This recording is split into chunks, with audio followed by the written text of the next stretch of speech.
Hey, Professor Snow. This is Matt Wray. I'm part of your DCP class uh, with Emerging Media DCP class. Anyway, I wanted to try my hand at recording a video as my assignment. So this assignment, as you know, went over the article that you asked us to read. And I read the article, and I gleaned a couple different things from it that I thought were really interesting. I found a couple other outside sources as well that were talking about affinity spaces, and I thought it was really interesting, both in class and reading this article. The idea of the flaneur, and then the idea of the cyberflaneur, and then learning more about affinity spaces. I thought that those were both very interesting concepts. I took some notes in class about flaneur, and by extension, cyberflaneur. And basically, social media has turned the human race into a giant race of flaneurs, or people just there to, see something interesting. They're indifferent. They have a fixed position. Anyway, so as I was reading this article, I found the study that they did on Gareth, the little boy, to be really interesting, and his fascination with Legos, and not only Legos, but almost specifically with EvanTube HD, which was the YouTube channel that Gareth really liked to frequent. I found it really interesting that Gareth was drawn to that, really because he could see himself in Evan. I actually pulled a quote from the article that I wanted to read. So it's a quote as to why Gareth is so enamored with EvanTube HD. It says, "Other children can identify with the child producer and celebrate the vindication the video offers their own lives and interests. This relates to numerous studies which suggest that viewers of media texts identify with characters that share aspects of their own identities, including gender and age." And I thought that was, very poignant of the author to point out, is that Gareth saw a lot of himself in Evan. Gareth saw an affinity for Legos, a love for assembling Legos, someone his age, his gender, and it even goes on further in the article to explain that Gareth's sister really enjoys watching Evan's sister, who recently started becoming a part of Evan's YouTube channel. I found a couple other sources that talked about affinity spaces, and their role and kind of what they are. And the first one I found, it was from a website for Phi Delta Kappa, and it's a journal for educators. And it's a man named James Paul G. He wrote about new affinity spaces and just kind of the diverse topics that these new affinity spaces can cover. He says, "It is hard to think of a significant matter of human concern that hasn't attracted a thriving online community of problem solvers. Today, one can find affinity groups devoted to everything from citizen science to improving women's health, passing legislation, curing rare diseases, writing fan fiction, and countless other topics, including many interests that are school-like, such as affinity spaces focused on tech skills, history, and mythology. And within these affinity spaces, people are fully engaged in helping each other to learn, act, and produce, regardless of their age, place of origin, formal credentials, or level of expertise." And I thought that was really interesting, just because, coming from James Paul G's perspective, writing this article for Phi Delta Kappa, it's talking about how affinity spaces can be used in education, but it's used for so many different things. It talks about writing fan fiction. It's talking about, improving women's health, passing legislation, different things like that. So I found that really interesting, and to go along with the question that you asked us to explore, you asked us pretty much to find other examples of affinity spaces where the goal of the piece of mediated content is not necessarily to purchase anything, but rather to have one's own ruling passions reflected back at us. And I know for me, I grew up watching a YouTube channel called Dodger Films. Dodger Films was something that I really enjoyed as a young teenager. One of my passions is baseball. I love baseball. I love watching baseball. I love playing baseball. And the original content that Dodger Films produced was himself, the owner of the channel, Dodger Films, his name's Dave, he would go to Dodger games and he would film himself having fun at the games, and more specifically, film himself trying to catch home run balls. And so I really found that I enjoyed watching him go to the games. I enjoyed watching him try and attempt to catch home run balls.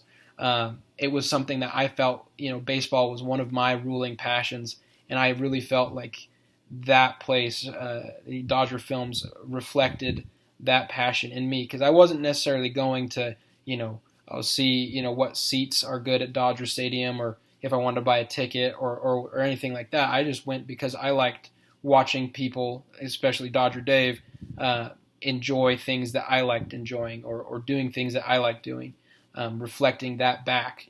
I didn't have the capability as a 13-year-old kid to go to a Dodger game in LA by myself, but I really found a love of watching Dodger Films go to those games, and through extension, I almost felt like I was at the game.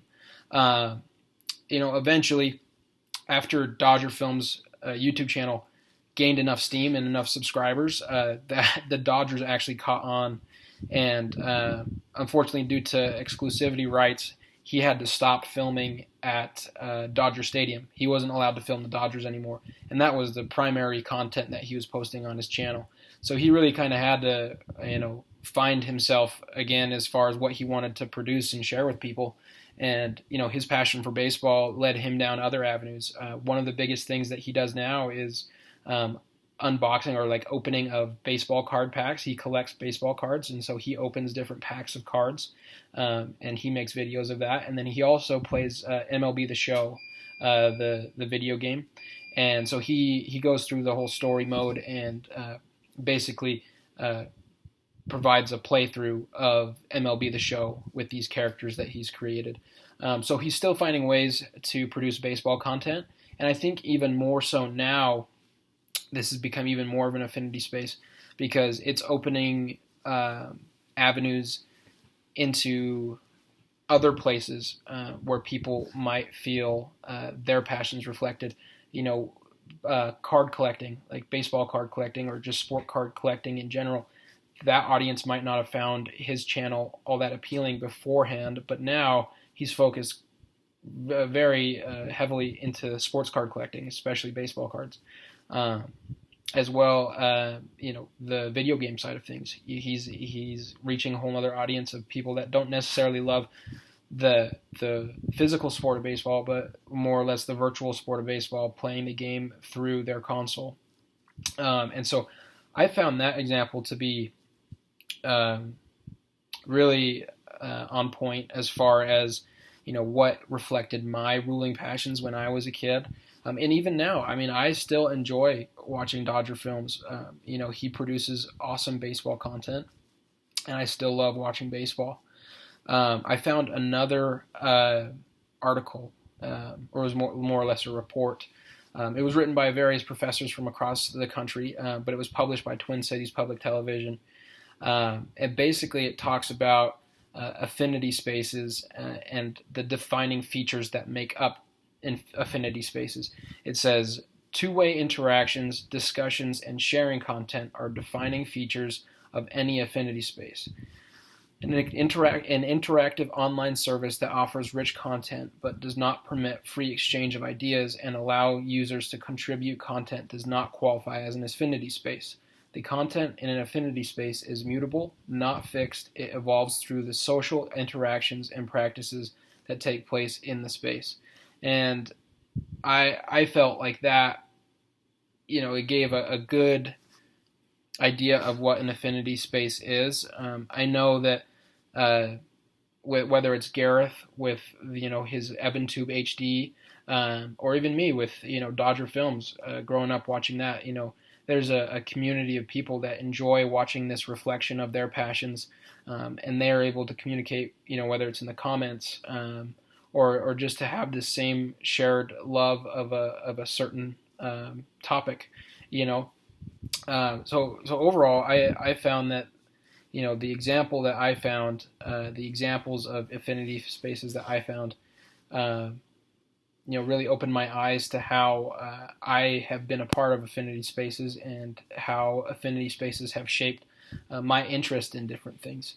So anyway, that's been my experience with affinity spaces, and that has been my experience reading the article, and furthermore finding these different examples and these different articles that talk about affinity spaces. So affinity spaces, awesome, and this article was really good. And yeah, I can I'll include the hyperlinks to Dodger Films, to the article by James Paul G for Phi Kappa, Delta Kappan, and the report published by Twin Cities Public Television about affinity spaces. I'll put that in my turn-in, my assignment on Canvas. Anyway, thanks, Professor Snow. See you in class on Tuesday.